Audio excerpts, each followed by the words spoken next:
Michael Carrick membeberkan kabar terbaru skuad Manchester United jelang lawatan ke markas Everton. Ia kembali tampil di hadapan media setelah 2 pekan jeda pertandingan. MU akan bertandang ke Hill Dickinson Stadium pada Selasa, 24 Februari 2026. Dalam konferensi pers, Carrick ditanya mengenai kondisi para pemainnya. Beberapa nama masih berkutat dengan cedera sejak awal tahun. Patrick Dorgu masih harus menepi akibat cedera otot saat kemenangan 3-2 atas Arsenal pada Januari. Sementara itu, Matthijs de Ligt dan Mason Mount juga belum tampil dalam beberapa pekan terakhir. Carrick mengungkapkan bahwa Mason Mount menunjukkan perkembangan positif dalam proses pemulihannya. Ia menyebut tim pelatih berhati-hati agar tidak terburu-buru. Menurutnya, Mount berpotensi memberi dampak besar ketika kembali ke lapangan. Namun, kesabaran tetap menjadi kunci agar kondisinya benar-benar pulih. Ya, Mason semakin dekat. Saya pikir kami sudah bersabar, jadi kami tidak ingin memaksakan apapun, ujar Carrick kepada wartawan. Kami ingin dia kembali karena dia bisa memberi dampak besar. Dia semakin dekat dan itu kabar baik bagi kami. Selain Mount, Carrick juga memberikan pembaruan mengenai Matthijs de Ligt. B asal Belanda itu masih berusaha pulih dari masalah punggung yang membuatnya absen sejak akhir November. Carrick menyebut proses pemulihan de Ligt berjalan, meski masih tertinggal dibanding Mount. Tim medis terus memantau perkembangannya. De Ligt sedikit demi sedikit menuju ke sana.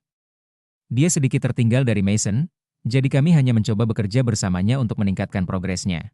Kami terus mengupayakan perkembangannya secara bertahap, tegas Carrick.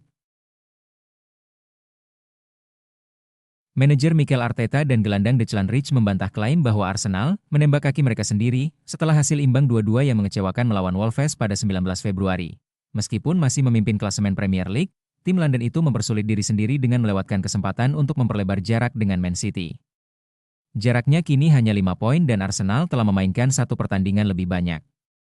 2 poin yang hilang melawan Wolves telah menimbulkan keraguan tentang karakter mereka. Namun, manajer Arteta menanggapi dengan tegas, menghancurkan diri sendiri, tidak ada dalam kamus saya. Tidak ada yang sengaja menyia-nyiakan kemenangan.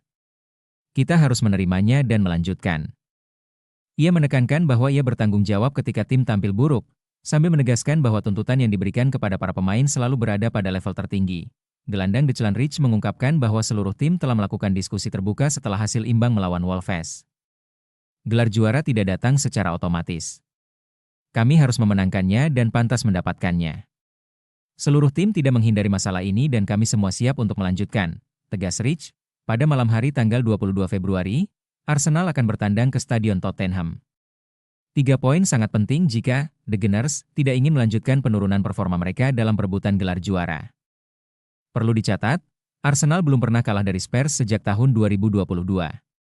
Setelah derby, Arsenal akan menghadapi Chelsea dan Brighton di Liga Premier dan Mansfield di Piala FA. Tekanan memang tak terhindarkan. Tetapi seperti yang ditekankan Arteta, satu-satunya jawaban harus diberikan di lapangan. Di sana, Arsenal harus menentukan nasib mereka sendiri. Tinggalkan Man United, Casemiro jadi rekan setim Lionel Messi. Masa depan Casemiro di Manchester United semakin jelas.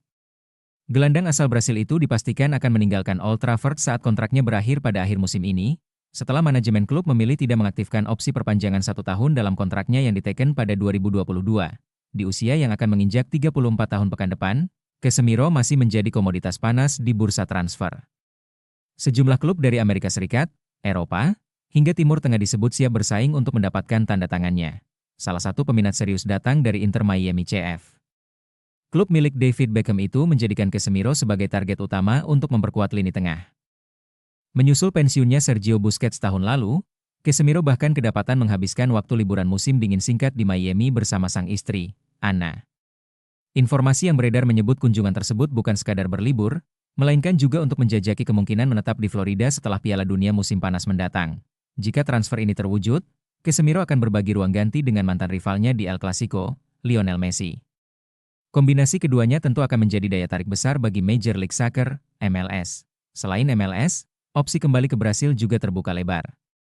Sao Paulo FC, klub masa kecil Casemiro yang membesarkan namanya hingga level profesional, dilaporkan siap menawarkan kontrak 2 tahun. Tak hanya itu, Sao Paulo juga disebut menyertakan opsi peranan pemain setelah kontraknya berakhir. Sebuah tawaran yang bisa menjadi pertimbangan serius bagi sang gelandang dalam memikirkan masa depan jangka panjangnya di dunia sepak bola.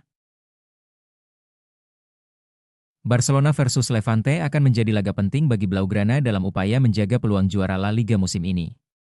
Pertandingan ini dijadwalkan berlangsung Minggu, 22 Februari 2026, pukul 22.15 WIB di Spotify Camp Nou. Barcelona menghadapi Levante di kandang setelah 2 kekalahan beruntun dan ingin bangkit untuk mengembalikan kepercayaan diri tim. Kondisi tersebut membuat duel Barcelona versus Levante memiliki arti lebih dari sekadar 3 poin. Sebelumnya, Barcelona kalah 0-4 di markas Atletico Madrid pada leg pertama semifinal Copa del Rey. Setelah itu, mereka tumbang 1-2 di kandang Girona pada pekan ke-24 La Liga. Pelatih Hansi Flick menegaskan laga kandang menjadi momentum penting untuk memulihkan mental para pemain.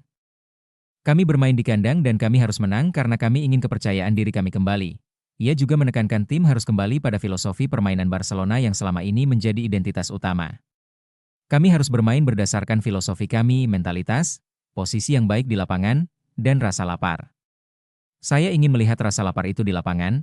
Momen seperti ini menuntut tanggung jawab kolektif dari seluruh pemain. Momen seperti ini tidak mudah, tetapi komunikasi itu sangat penting. Saya ingin para pemain juga memikul tanggung jawab atas situasi ini, dan saya pikir mereka melakukannya. Jika tim mampu menjaga koneksi antar lini, intensitas permainan diyakini akan meningkat. Kami akan bisa menekan dengan baik dan bermain dengan intensitas lebih tinggi. Dengan dan tanpa bola, yang kami sedikit kehilangan belakangan ini, pendekatan tersebut diharapkan membuat Barcelona lebih agresif sejak menit awal. Akan tetapi, efektivitas serangan tetap menjadi pekerjaan rumah setelah 2 laga terakhir berjalan tanpa konsistensi. Kabar positif datang dari kembalinya beberapa pemain penting ke dalam skuad. Hal paling positif yang saya lihat adalah Pedri dan Rashford sudah kembali dan Gavi sedang berkembang, ucapnya.